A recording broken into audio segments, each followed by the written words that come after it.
11ാമത്തെ ചാനലായി, news ചാനലായി big T V 24/7 കേരളത്തിൽ launch ചെയ്യുന്നതിൻ്റെ ഇന്നലെ അതിൻ്റെ ഒഫീഷ്യൽ ലോഞ്ചിങ് ആയിരുന്നു. പക്ഷേ എയർ ചെയ്തിട്ടില്ല. എയർ ചെയ്യാൻ വളരെ താമസിയാതെ തന്നെ അത് എയർ ചെയ്യും. അപ്പോൾ സ്വീകരണ മുറിയിൽ എത്തിയിട്ടില്ല, ചാനൽ എത്തിയിട്ടില്ല. പക്ഷേ ഇന്നലെ അതിൻ്റെ ലോഞ്ചിങ് ആയിരുന്നു. കൊച്ചിയിൽ വച്ചായിരുന്നു. അനിൽ ഐരൂർ എന്ന് പറയുന്ന മലയാളിയാണ് നടത്തുന്നത്. പക്ഷേ ഈ ചാനലിൻ്റെ ഏറ്റവും വലിയൊരു പ്രത്യേകത ഞാൻ മനസ്സിലാക്കുന്നത് സാമ്പത്തികമായി ബുദ്ധിമുട്ടുണ്ടാകാൻ സാധ്യതയില്ല. കാരണം കർണാടകത്തിലേക്ക് അവർ ചാനൽ തുടങ്ങുന്നു. ആന്ധ്രയാണ് അവരുടെ ബേസ്. വൻകിട മുതലാളിമാരും കോർപ്പറേറ്റുകളും ബിസിനസ് മാഗ്നറ്റുകളും ഒക്കെ ഈ ചാനലിൻ്റെ പിറകിലുണ്ട്. ഇതിൻ്റെ ഫിനാൻഷ്യൽ സൈഡിൽ ഞാൻ പോസിറ്റീവായിട്ട് പറഞ്ഞതാണ്, നെഗറ്റീവല്ല. അതുകൊണ്ട് ചാനൽ പെട്ടെന്ന് അങ്ങ് പൂട്ടിപ്പോകാൻ, ഇപ്പോൾ ന്യൂസ് 18 പോലെ ന്യൂസ് 18 നാഷണൽ വേർഡ് ചാനലായിരുന്നു. അതേസമയം 24 മറ്റ് ചാനലുകളൊക്കെ ആണെങ്കിൽ അത്ര അങ്ങനെ നിൽക്കാൻ പറ്റത്തില്ല, റിപ്പോർട്ടർ ചാനൽ. അതുകൊണ്ടാണ് നമ്മൾ നിതീഷ് കുമാറിൻ്റെ ചാനലൊക്കെ പൂട്ടിപ്പോയത്. ഇപ്പോൾ ഇന്ത്യ വിഷൻ നിന്നില്ലല്ലോ കേരളത്തിൽ. പിന്നെ അത് ആദ്യത്തെ റിപ്പോർട്ടർ നിന്നില്ലല്ലോ. പിന്നെയല്ലേ അത് മരമുറിക്കാർ വന്നതിന് ശേഷമാണല്ലോ ഇത് കുറേ മരം മുറിച്ച് വിറ്റതിൻ്റെ കാശ് വെച്ചിട്ടാണല്ലോ പിന്നെ അത് തുടങ്ങാൻ പറ്റിയത്. അപ്പോൾ അതിൻ്റെ പ്രശ്നമുണ്ട്. അതേസമയം ബിഗ് ടി വി ഇങ്ങനെ വരുന്നു. അവർ ചില പുതിയ കാര്യങ്ങൾ ഇന്നലെ അനൗൺസ് ചെയ്തിട്ടുണ്ട്. ആദ്യമായി ഒരു ന്യൂസ് എഡിറ്റർ എന്ന് പറയുന്ന എഡിറ്റോറിയൽ ടീമിൻ്റെ ഹെഡായിട്ട് ഒരു വനിതയെ വയ്ക്കുന്നു. സുജയ പാർവതി, ഒരു വനിതയെ വയ്ക്കുന്നു. അപ്പോൾ അതിൻ്റെ ഒരു കാര്യം അവർ പറയുന്ന ഒരു ഭൗതിക പ്രത്യേകതയായിട്ട് പറയും. പിന്നെ മാതൃഭൂമിയിലുണ്ടായിരുന്ന 24 പോയ, മീഡിയ ഓണിൽ പോയ, ഒരിടത്ത് ഉറച്ചു നിൽക്കാത്ത വേണു മിടുക്കനാണ്. വേണുവിൻ്റെ സഹോദരനാണ് ഇപ്പോൾ ഏഷ്യാനെറ്റിലെ ഉണ്ണി ബാലകൃഷ്ണൻ നേരത്തെ മാതൃഭൂമിയിലായിരുന്നു.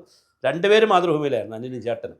അവിടെ നിന്നാണ് രണ്ടുപേരും പിരിഞ്ഞ് റിപ്പോർട്ടറിലേക്ക് ഉണ്ണി ബാലകൃഷ്ണൻ പോയി. ഉണ്ണി ബാലകൃഷ്ണൻ അവിടെ നിന്ന് ഇവർ അനിയനും ചേട്ടനെ ഒരു കുടുംബപരമായിട്ട് അങ്ങനെ ഒരിടത്ത് ഉറച്ചു നിൽക്കുന്നവരല്ല. അതുകൊണ്ട് വേണു എത്ര കാലം ബിഗ് ന്യൂസിലുണ്ടാകും എന്നുള്ളത് ഒരു ചോദ്യമാണ്. എന്നാലും വേണു വളരെ പ്രധാനപ്പെട്ട സ്ഥാനത്തുണ്ട്.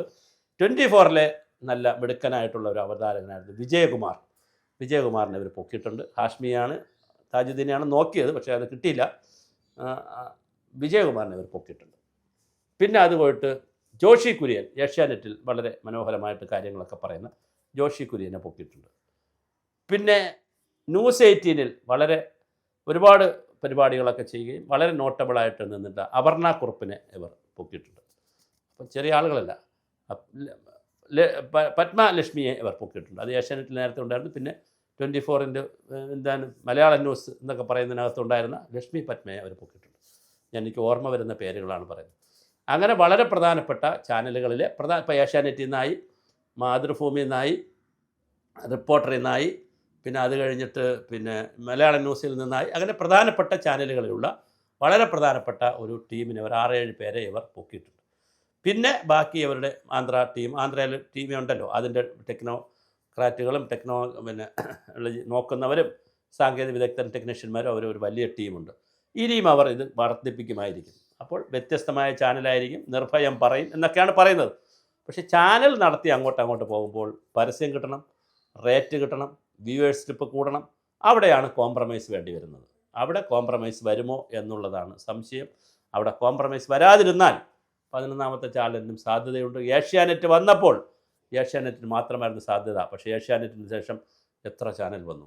ഏഷ്യാനെറ്റിന് ശേഷം മാതൃഭൂമി വന്നു, മലയാള മനോരമ വന്നു, മനോരമ ന്യൂസ് വന്നു, മീഡിയ 1 വന്നു, റിപ്പോർട്ടർ വന്നു, 24 വന്നു, മലയാള ന്യൂസ് എന്ന് പറയുന്ന സംവിധാനം വന്നു. ഇപ്പോൾ ഇതാ ഏത് വരുന്നു, നമ്മുടെ ബിഗ് ടി വി വരുന്നു. ഇതിനിടയ്ക്ക് ജയ് ഹിന്ദുണ്ട്, കോൺഗ്രസിൻ്റെ ചാനലായിട്ട് ജയ് ഹിന്ദുണ്ട്, CPM ചാനലായിട്ട് കൈരളിയുണ്ട്. അങ്ങനെ 10ഓളം ചാനൽ ഇപ്പോൾ ആൾറെഡി വർക്ക് ചെയ്യുന്നുണ്ട്. എൻ്റർടൈൻമെൻറ്റിനേക്കാൾ മലയാളിക്ക് ന്യൂസ് ചാനലുകളോട് വലിയ താല്പര്യമുണ്ട്. പ്രത്യേകിച്ച് ഈ അന്തിച്ചർച്ച കൊള്ളൂല, അടുപ്പൂട്ടി ചർച്ച ആണെങ്കിലും മലയാളിക്കൊരു ലഹരി പോലെ അത് കേൾക്കാനും പിടിക്കാനും ഒക്കെ പറ്റുന്ന ഒരു ടീം കേരളത്തിലുണ്ട്. ഇപ്പോൾ ബിനു ബിജോണിനൊക്കെ വലിയ ആരാധകരാണ്.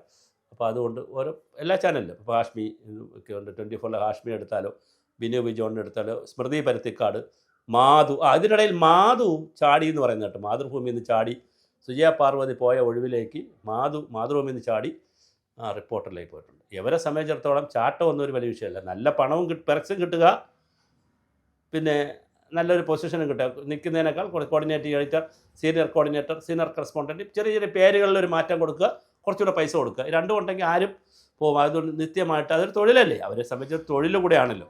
അല്ലാതെ ഒരിടത്ത് നിൽക്കുന്ന ന്യൂസ് 18 ഉണ്ടായിരുന്ന ശരത്ത് കുറച്ച് ദിവസം കഴിഞ്ഞപ്പോൾ കൈരളിയിലുണ്ടായിരുന്നു. അപ്പോൾ അവിടെ ഇങ്ങനെ ഇതിനകത്തൊരു വേറെ നിയതിയൊന്നുമില്ല.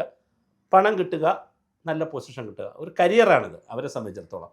വേറെ തത്വവും സനാതനവും ഒന്നുമില്ല അതിനകത്ത്. കരിയറാണ്. കരിയർ നോക്കി അവർ ബെറ്റർ എല്ലാവരും അങ്ങനെ ചെയ്യുക, തെറ്റൊന്നുമല്ല. ബെറ്റർ. അപ്പോൾ എന്തായാലും ബിഗ് ന്യൂസ് എന്ന് പറയുന്ന അനിൽ അയിരൂരിൻ്റെ പുതിയ ചാനൽ കേരളത്തിൽ വരികയാണ്. സുജയ പാർവതി സംഘവും നയിക്കുന്ന ചാനലാണ്. എന്താണ് ഇനി കേരളത്തിൽ ഇവരെടുക്കുന്ന രാഷ്ട്രീയം? നമ്മൾ പറഞ്ഞു കേൾക്കുന്ന അനുസരിച്ച് രേവന്ത് റെഡ്ഡിയുടെ, കോൺഗ്രസ്കാരനായ രേവന്ത് റെഡ്ഡിയുടെ ഒരു ടീമാണ് ഇതെന്ന് മനസ്സിലാക്കുന്നത്. അങ്ങനെയാണെങ്കിൽ പിണറായിക്ക് മോഡിക്കും ഒക്കെ വലിയ പണി കിട്ടുന്ന ഒരുപാട് സ്റ്റോറീസ് ആയിരിക്കും കൂടുതലും വരുന്നത്. അത് തിരഞ്ഞെടുപ്പിന് മുമ്പേ ആയതുകൊണ്ട് കോൺഗ്രസ്സിന് വലിയൊരു അനുഗ്രഹം ഉണ്ടാകാനുള്ള സാധ്യത വളരെ കൂടുതലാണ്.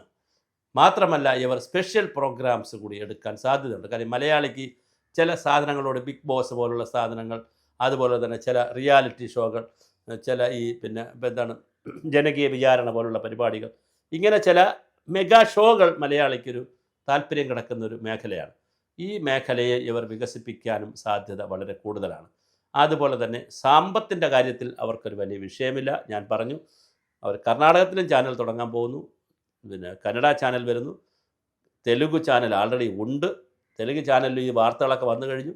അവർ വലിയ സമ്പന്നരാണ്, ബിഗ് ഷോട്ടുകളാണ്. അപ്പോൾ അതുകൊണ്ട് ചാനൽ നടത്തിക്കൊണ്ട് പോകാൻ അവർക്ക് ബുദ്ധിമുട്ട് വരത്തില്ല. ഇപ്പോൾ വളരെ പ്രമുഖരായിട്ടുള്ള ഒരുപാട് ആളുകളെ അവർ കൊണ്ടുപോയിട്ടുണ്ട്. ഇനിയും കൊണ്ടുപോകാനുള്ള സാധ്യതയുണ്ട്. അതുകൊണ്ട് ബിഗ് ന്യൂസ് അല്ലെങ്കിൽ ബിഗ് TV 24/7 ന്യൂസ് ചാനൽ വീണ്ടും സജീവമായി കേരളത്തിൽ പുതിയൊരു ചാനലായി 11-ാം തീയതി വരുന്നു. അവിടെ തുടക്കം കൊള്ളാം. ലോഞ്ചിങ് ഒക്കെ ഓക്കെ ആയി. രഞ്ജിനി ഹരിദാസാന്ന് തോന്നുന്നു അതിൻ്റെ ആങ്കറായിട്ടൊക്കെ വന്നു. സംഗതിയൊക്കെ ഉഷാറാക്കി. ഒരുപാട് ചോദ്യങ്ങളും ഉത്തരങ്ങളും ഒക്കെ ഉണ്ടായിരുന്നു. വളരെ മനോഹരമായിട്ടത് കൊച്ചിയിൽ അതിൻ്റെ പരിപാടികൾ നടന്നു. ഇനി പക്ഷേ എന്താണ് ബാക്കി എന്നുള്ളതാണ് അറിയേണ്ടത്. ഏറിൽ വരട്ടെ. പ്രസവിക്കാൻ പോകുന്ന കുഞ്ഞിനെ കുറിച്ച് മുൻകൂട്ടി നമ്മളൊരു കാര്യവും പറയേണ്ട കാര്യമില്ല. കുഞ്ഞ് പ്രസവിക്കട്ടെ, വളരട്ടെ, നമുക്ക് നോക്കാം. ആ ചാനൽ നേരത്തെ ഒരു കാര്യം സംഭവിച്ചു. 24 ചാനൽ വന്നതിന് ശേഷം 24 ന്യൂസ് വന്നിട്ട് ഏഷ്യാനെറ്റിനെ പിടിച്ചു ചില ഘട്ടങ്ങളിലെങ്കിലും. റിപ്പോർട്ടർ വന്ന് 24-നെ പിടിച്ചു, ഏഷ്യാനെറ്റിനെ പിടിച്ചു. ഇനി ബിഗ് TV വന്ന് ഇവരെ എല്ലാവരെയും വിഴുങ്ങുമോ?